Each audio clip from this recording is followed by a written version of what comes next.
Christy with the Chirp YouTube channel. Today's video, I'm going to talk a little bit about sensory integration disorders. This video is going to be particularly for families who have a child who's experiencing frequent meltdowns where they're almost completely inconsolable, where the child is aggressive or violent during these meltdowns, children who frequently get overwhelmed, who tell you you just don't understand, who cry a lot just kind of out of the blue, and whose behavior really surprises you because these children are very eager to please typically. There are a lot of reasons why that can happen, but I think one of the ones that I'm seeing more and more frequently is that these children have undiagnosed sensory disorders. And if you imagine that you have a bowl, and that bowl is how much you can take before you explode. And all of us have this bowl. And my bowl is different from your bowl. Your bowl may be smaller, my bowl may be larger. Children have a small bowl to begin with, especially when they're born. It's almost non-existent. And then as they get older, it expands. However, as they get older, the requirements put on them also expand. And so a lot of times if children have some sort of sensory integration problem, and I'll explain what that is in just a moment, there's more going into their bowl than they can deal with, and therefore anything can cause some sort of an explosion, and it's usually unpredictable. There are usually certain things that you know will trigger it, like getting ready for bed, or going to grandma's when you promised we were going to go to Target instead. Things like this, you think, that's not a big deal. Why did my child just have a meltdown? But because their bowl is overfilled already, the tiniest little thing can set them off. You can probably rationalize this in your own head if you have ever been ill or just long-term incredibly fatigued, which as a parent I'm sure you have. You can imagine, remember, maybe you're there right now. If someone cuts you off in traffic, you feel like you're ready to kill someone. If your cat has a hairball on the floor, you might break down in tears. These things are not normally how you would behave if you were well rested and if your soul was fed and your bowl was not overflowing. But when you have no resources left to give, any little thing can cause you to overheat. So a sensory integration disorder is that underlying sort of discomfort that fills most of the bowl, and therefore anything that comes on top is overflow. Now your sensory system, of course we have 5 senses. We have sight and smell and hearing and touch and taste. The occupational therapists and the researchers tell us that there are more than just those senses, because there are things called proprioception, which is feeling where your body is in the world, and the vestibular sense, which has to do with balance and with feeling okay how your body is. I'm not an occupational therapist. I'm a speech-language pathologist. But in my 12 years or so as a practicing speech-language pathologist, most of the children that I have worked with have had sensory integration difficulties as part of their other diagnoses.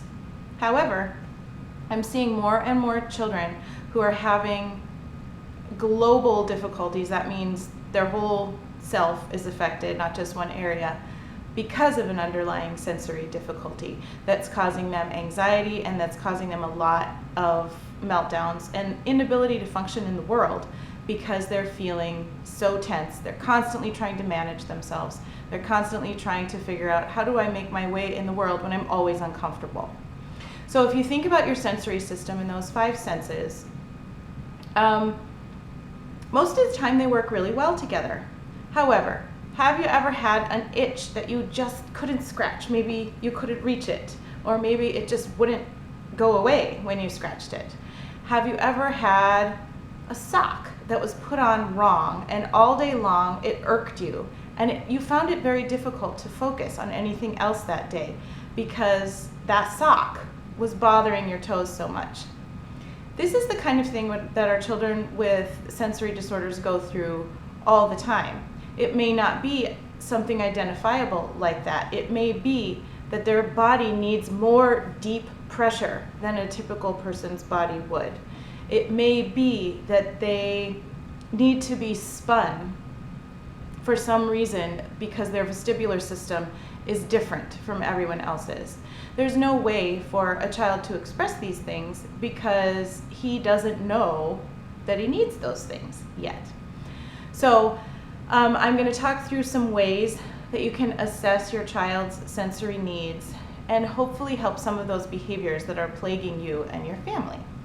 It's going to be a little bit different of video because there's so much information that I don't want to forget anything, and so I've made myself some notes. So excuse me if you see me looking down. Not trying to be rude or unprofessional, but I really don't want to forget anything because this is all really important stuff. So I think if you're watching this video, you already have some suspicions about your child maybe having some different sensory needs. Some of the additional things that might alert you to this are relying super heavily on routine or schedule, constantly asking you, what are we doing today? What are we doing tomorrow? What's first? What's second? What's third? Okay, and then what if this doesn't happen? Feeling very sort of controlling. And that is one of the ways that our kids, they know they can't manage themselves very well, but if they can plan ahead far enough or well enough, maybe they can make it work without falling apart, because no one wants to be out of control. No one wants to fall apart. It's not fun. Does your child fall apart during or after activities that have lots of people, lots of commotion, lots of noise, lots of flashing lights? Maybe after going to the park with a lot of, some kids benefit from swinging and sliding and things like that. Some kids get really overstimulated and that's just too much for them. So these are things to sort of keep in mind. Does your child behave very super well at school and they never see a problem? And then he comes home, falls apart. You can barely stop the tears the whole night. And then he falls asleep at 6:30 because he's been so exhausted by his day. These are some signs that your child may be getting overwhelmed with the daily sensory needs that are put on his system or her system. And he's just not handling it very well. In my last video, I think I used she the whole time, so this time I'm going to use he, just so you know. It's sensory disorders are more evenly distributed to the two sexes than other sorts of developmental disabilities like autism or Down syndrome, which are mostly male or high priority of males. So all of these breakdowns in normal operating procedure could be a result of sensory difficulties. Don't freak out though if your child has challenges in this area, because it's common, it's treatable, and your child is really likely to live a full and successful life. So you don't need to worry that you're going to have to support your child for the rest of his life. He's going to be living in your basement until you die. That's probably not the case. I can't promise you anything, but it's unlikely.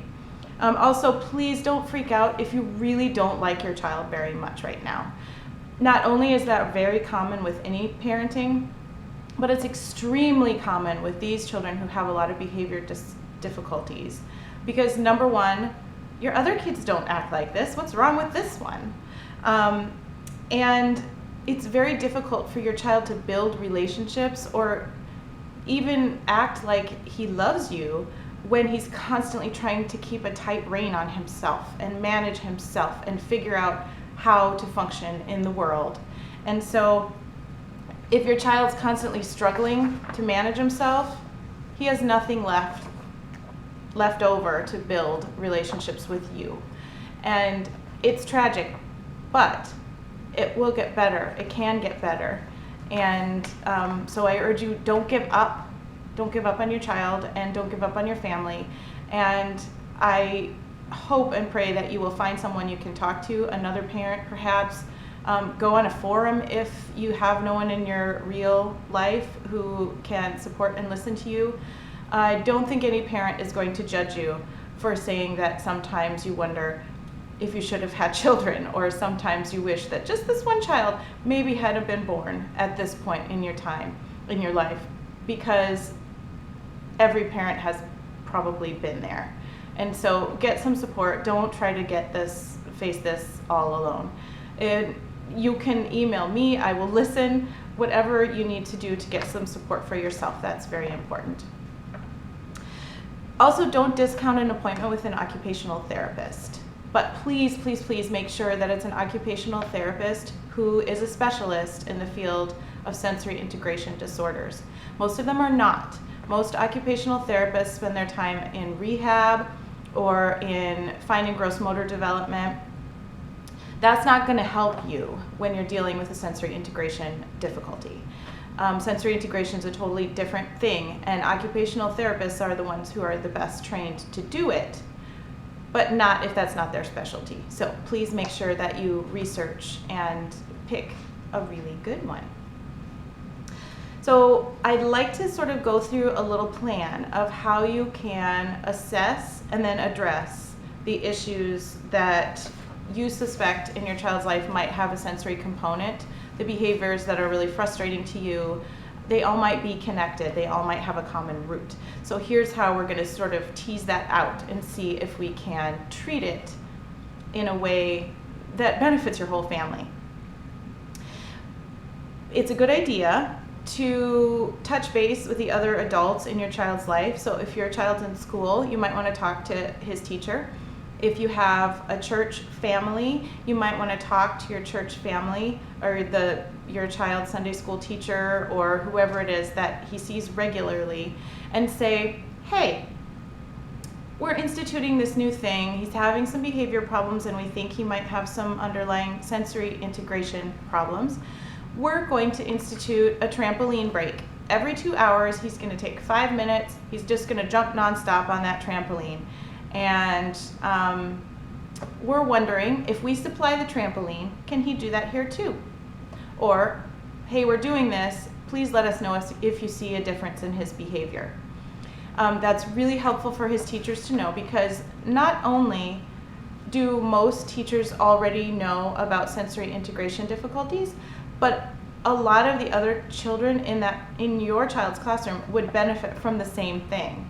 And can you imagine how nice a classroom would be for a teacher if she did have a little mini trampoline in the corner, and when a child was getting fidgety, she could say, okay, you go over there and jump for 5 minutes. A well-educated teacher is going to appreciate that that child can still listen and be jumping at the same time. Whoops, I kicked the table and the camera wiggled, sorry. Some children get overstimulated by jumping, and that's not what I'm suggesting, that they go over to the trampoline and become crazy. I'm suggesting that children who need a break to wiggle, who need a break to reorient their sensory system so they can learn again, that they have that opportunity. Your child may be the impetus for the whole class to become healthier and more sensorily smart. Sensory smart? Okay, so first of all, I'm going to recommend that you assess what triggers and what calms your particular child. So you want to watch what's happening in your family with this child and track how your responses either help or harm your child's recovery. So it's a good idea to use the ABC, I should do it the other way, ABC method of tracking behavior. The A stands for antecedent, and this means what comes before. So you track what comes before. And then B means the behavior. So if the behavior is falling on the ground, kicking, screaming, if you come anywhere close to him, he bites you and scratches you, that's the behavior. And then once you have the behavior, you can identify what came before. Maybe what came before was your child didn't get to go to McDonald's. He drove by McDonald's on the way home from school, and you said, no, We only have McDonald's every once in a while because it's really, really bad for you, and I want you to stay healthy. Your child starts crying in the car. It revs up and revs up and revs up. By the time you get home, only 5 minutes later, but by the time you get home, he runs in the house, throws himself on the floor, is kicking and screaming, and you can't get anywhere near him. Okay, so that is the behavior, the antecedent and the behavior. Now the consequence is going to be however you respond to his behavior.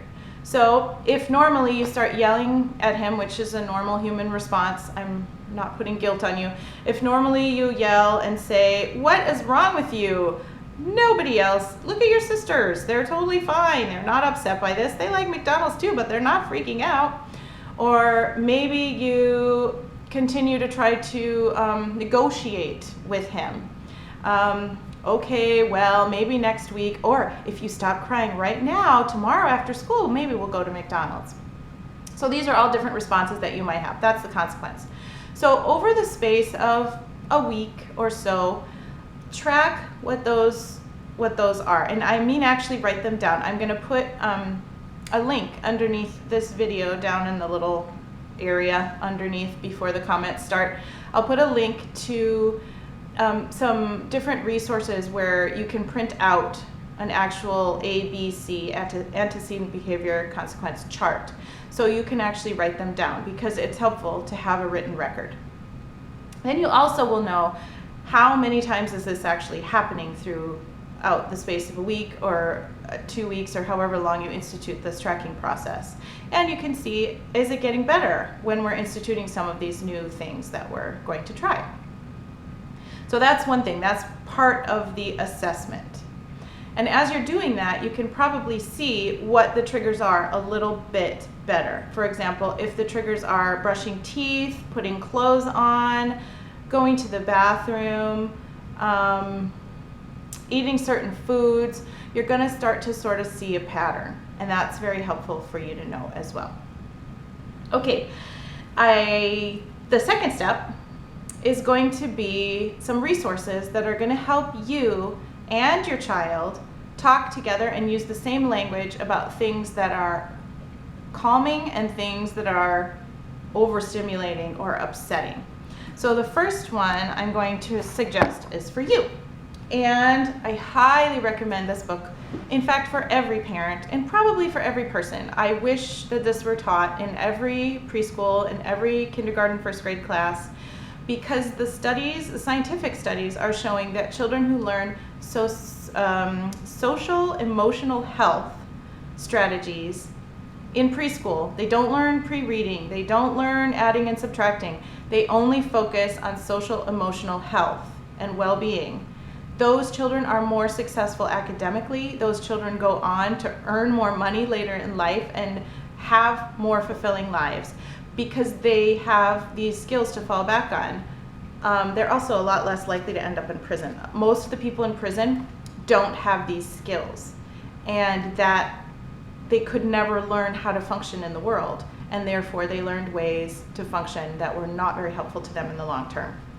So this book you can find on Amazon. I'm going to put the link down there. And it's called the Printable 5-Point Scale. This is the updated and expanded second edition, and it has, is it a DVD or a CD in the back? CD, with blank tables and things in the back. So this one is very helpful. The idea behind this, as you can see right on the front, it teaches you how to teach your child that we have a range of feelings. Some of them we feel too calm. Sometimes we feel too angry. The best place to learn is right about a 2. The best place to be open to new experiences, to be able to build relationships or access our memory or absorb new information, that's right about here, right about a 2. When we get to a 3, we're starting to feel a little silly, we're starting to feel a little aggressive, we're starting to feel a little argumentative or a little needy in some way, maybe getting a little teary or having to focus ourselves. And by the time we're at a 4, that is we're holding it together, but barely.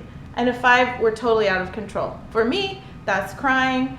It's like weeping and everything seems like a huge deal. And if one more thing happens, I'm just gonna die. Kids get to that point too, except most of the time it's a tantrum on the floor. So this is the idea of the 5-point scale. This book goes through how to discuss this with your child.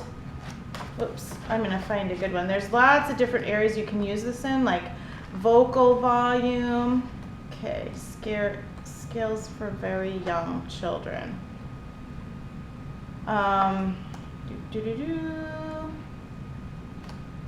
Okay, I'm not finding a super great one here.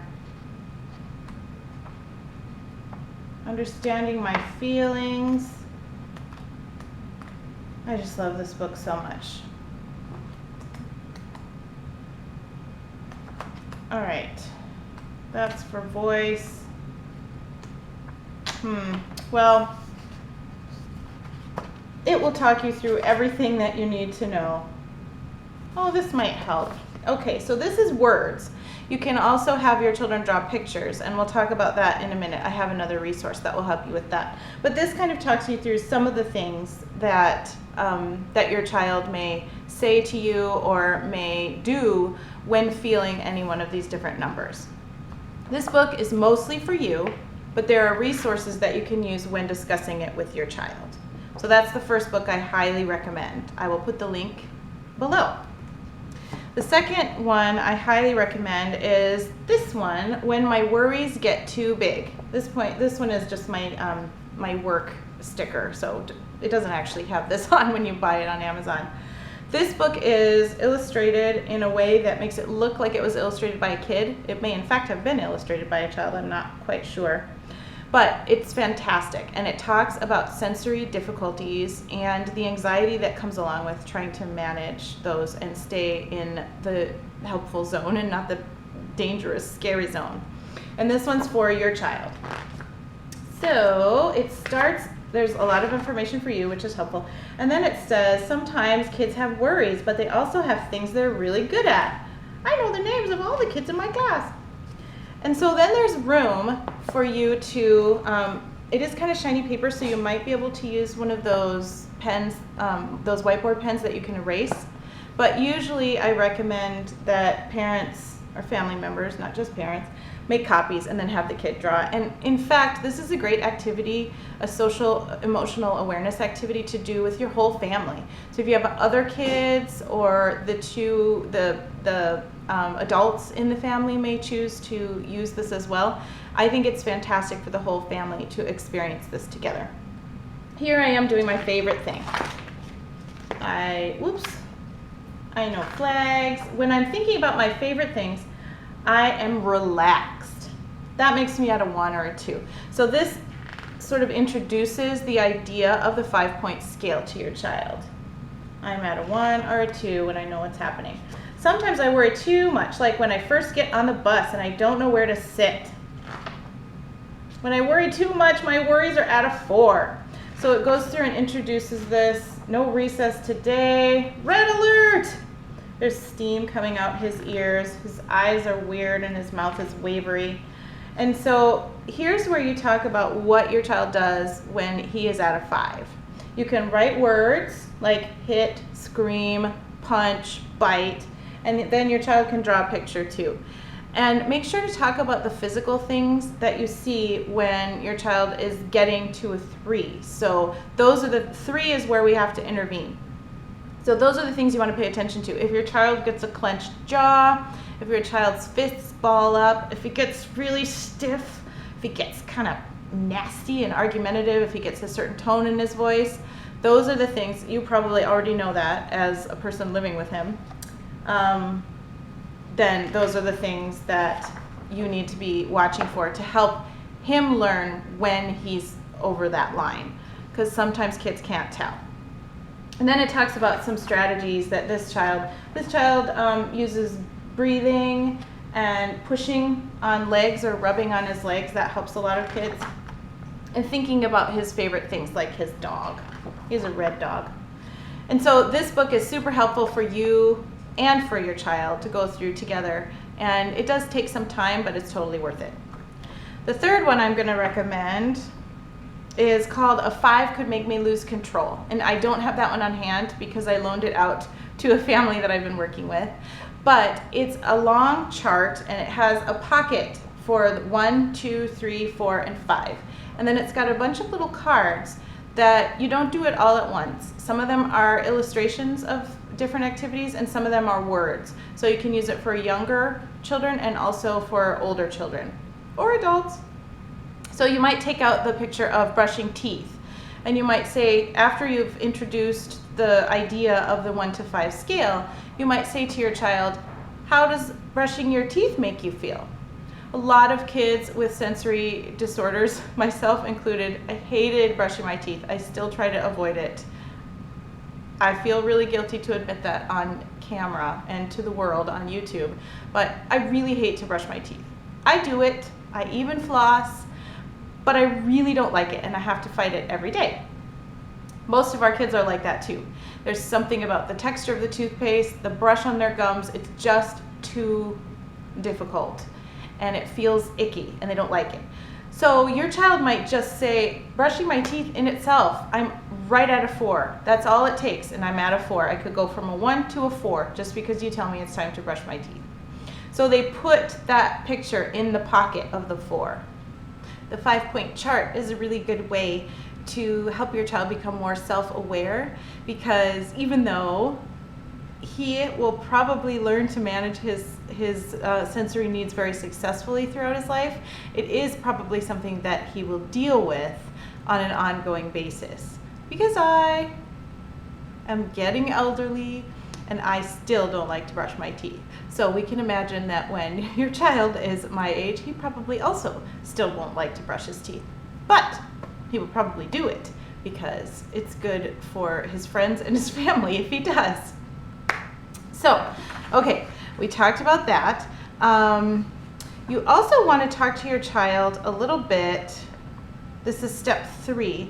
When you notice your child is getting a little tense, when you notice your child is balling up his fists or clenching his teeth, or when he's getting that little nasty tone in his voice, you want to say something like, uh-oh, I see that your fists are all balled up, or I hear that tone in your voice that tells me you're at a 3.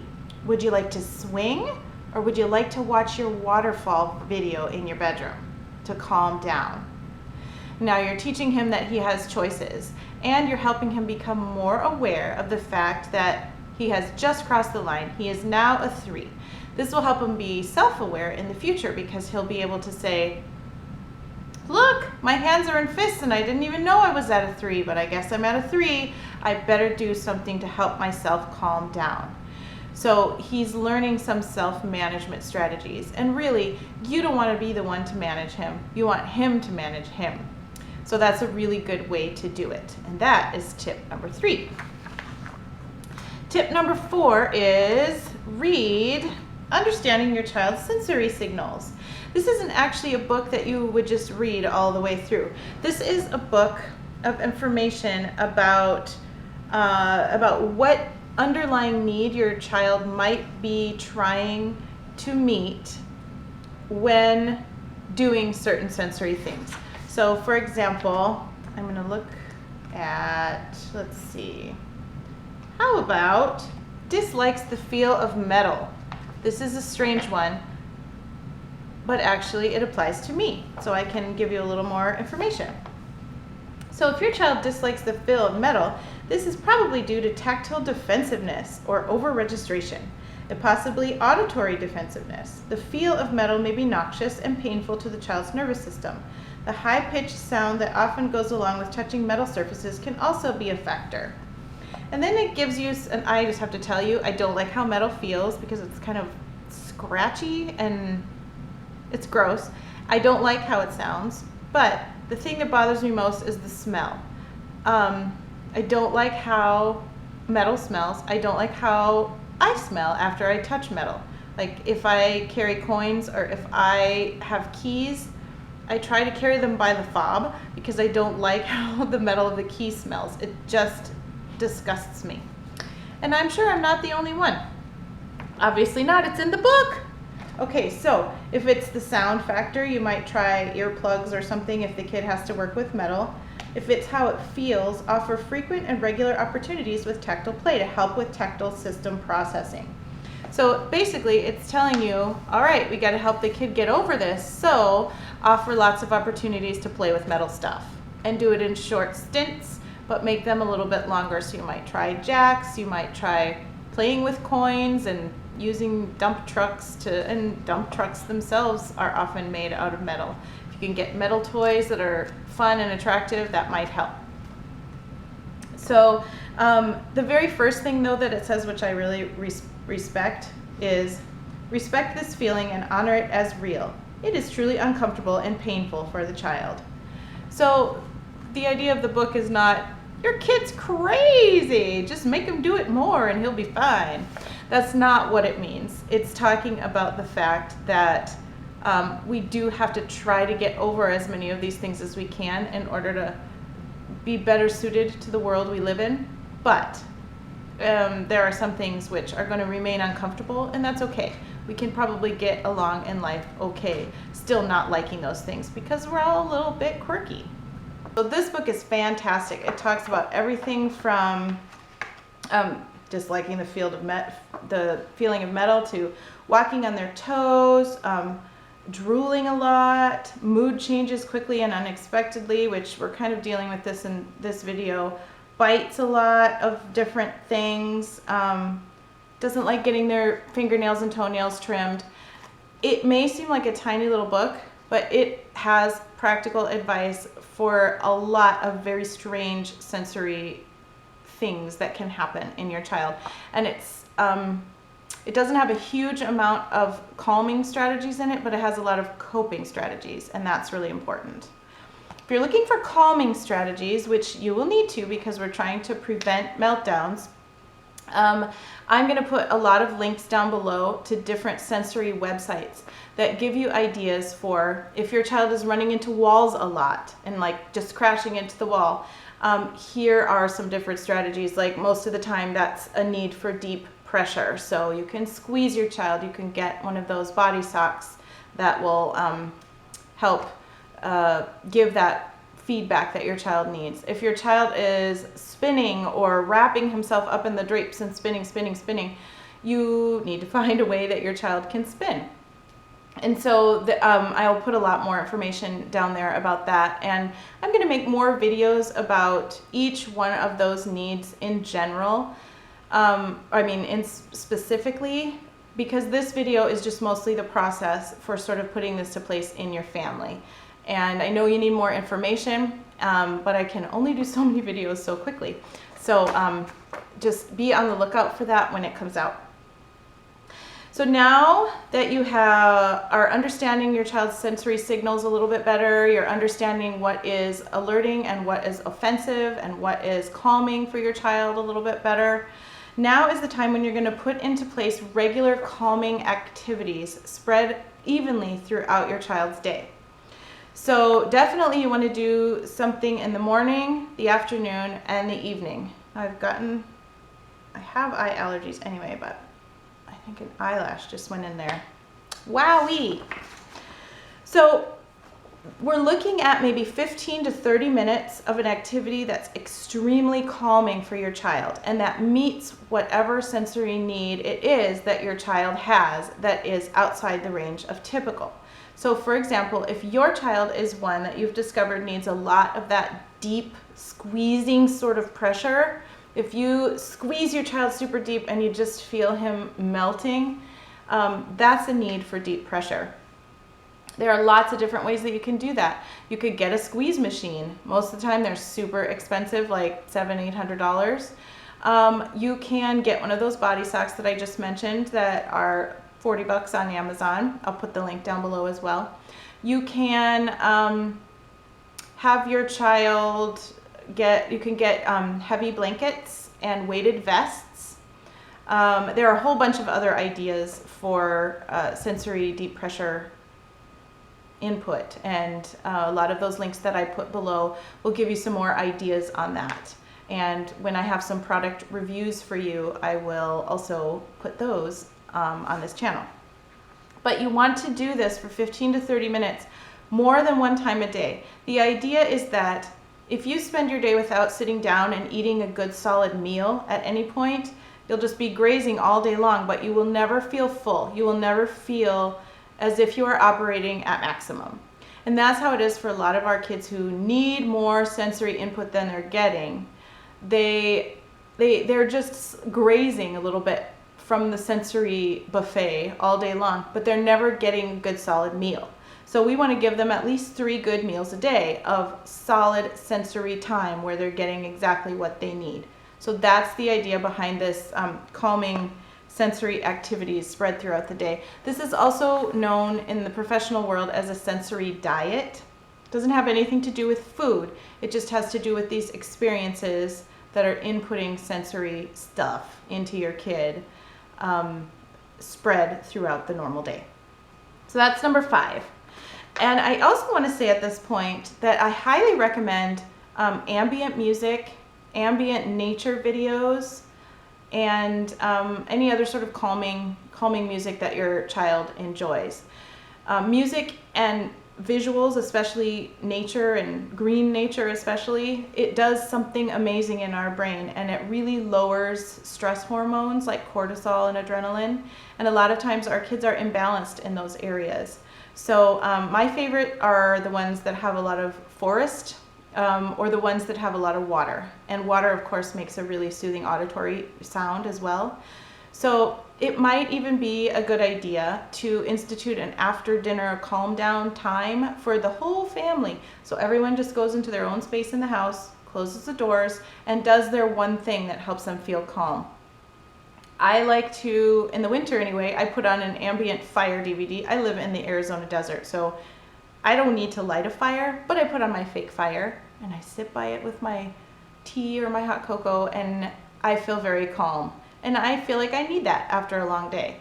Maybe your kid needs that too, and he can't express it. So maybe everyone goes into their rooms. Your child with sensory difficulties watches a waterfall falling down on your iPad. Your child without sensory disorders just spends some time reading or coloring or whatever, and you can spend some time with or without a spouse, just kind of calming down after your day as well, whether or not you were with your child during the day. It doesn't hurt to have a little bit of alone time. This can help, this whole family approach can help, because a lot of kids with sensory disorders need that time away, but they don't want to miss anything of the fun that's happening with the rest of their family. So if everyone else is out in the main room and you say, okay, it's time for your quiet time, there's no chance that your child is going to want to do it, and it might actually trigger some negative behavior rather than helping. Okay, so next thing, track how your child responds, both the positive and the negative, both how your child talks about what you're doing and how your child responds behaviorally. Those things are both important, because your child might say, oh, I hate all this sensory stuff, I don't need to calm down. But if his behavior is much better, most kids buy into this wholeheartedly. Most kids are like, I'm at a 4, I need to swing. And they really are invested in the process, because like I said, no one wants to be out of control. It's not fun. And they don't want to behave poorly. Children, for the most part, want to please you, and they just aren't able to because their sensory system is too out of whack. I also would like to say that in the midst of a tantrum, because they will still happen while you're experimenting, this is all sort of, consider yourself to be a child scientist. You are the scientist, and you're experimenting to see what works best for your child and your family. And it's not going to be perfect overnight, but it can definitely improve significantly, and not in a very long amount of time either. But as you're experimenting, meltdowns will still happen. When they do, just a little professional hint, or a couple of them here, in the moment of the meltdown, it's a good idea to remove everyone else from the room and leave one adult in the room, but don't interact with the child who's having the meltdown. Don't even face the child. I know it kind of seems rude, but the more words, the more emotion. It's like adding dust to a tornado. It makes it worse. If your child is already overwhelmed on a sensory level, then anything that you add is making things more riled up. And in that red alert moment, what you say isn't going in anyway. So it doesn't help to negotiate. It doesn't help to talk about punishment of any kind. Imagine your child in this moment as out of control. He is not able to control himself, and it's not his fault in this case. I'm not saying that our children don't need to learn to control themselves, but when a child has sensory disorder or some other developmental thing, and they get to the point where they're out of control, they're no longer responsible for their behavior. You can't punish a child out of a meltdown, and you can't punish a child out of a sensory integration disorder. It's not possible. So what you can do is reward recovery. And I know that seems like you're rewarding the behavior in itself, but it's not true. For example, if your child is in a meltdown, the one thing you can say is, when you're done, I'm going to use food here, but it doesn't have to be food. It could be the movie Frozen, which kids love, especially girls, as you already know. I'm going to use a cookie here just because it's easy. So you say one simple thing when they're having a meltdown, and you say, when you're done, we'll sit down and have a cookie. And you don't say anything else. The whole time they're finishing their meltdown, they're recovering themselves, they're calming down. When you're done, we'll have a cookie. You can repeat it every 5 minutes if you want, but use the same words. Don't be overwhelming with your language or your emotion. Stay very calm and detached. When you're done, we'll have a cookie. What this does is it helps the child to recover because you're not getting involved, you're not getting sucked in to his drama. But it also helps the child's brain to realize that this meltdown has an expiry date. So at some point, it's going to be done. And at that point, I'm going to get something positive. So what happens over time is that the meltdowns and the tantrum time gets shorter and shorter because the child, when you follow through, because the child realizes that I am out of control, but I can pull it together quickly or I can pull it together slowly. If I pull it together quickly, I get the positive result faster. I get the cookie sooner if I can pull myself together a little faster. So keep in mind, reward recovery, don't punish being out of control, because that won't work. So I know this was a lot of information and it was probably felt a little bit like a fire hose, but I think that it will help you and your family if you even put little pieces of it into place in your family. If you do have questions, please email me or leave a comment down below, or do however you wish to do to get in touch with me. I think that's all I have to say to you today. And I pray for you and your families, and that this information helps you, but also that you have people you can rely on and trust and who will love you and your kids even when things are a little bit rough. I hope you have a great day. I'll see you soon.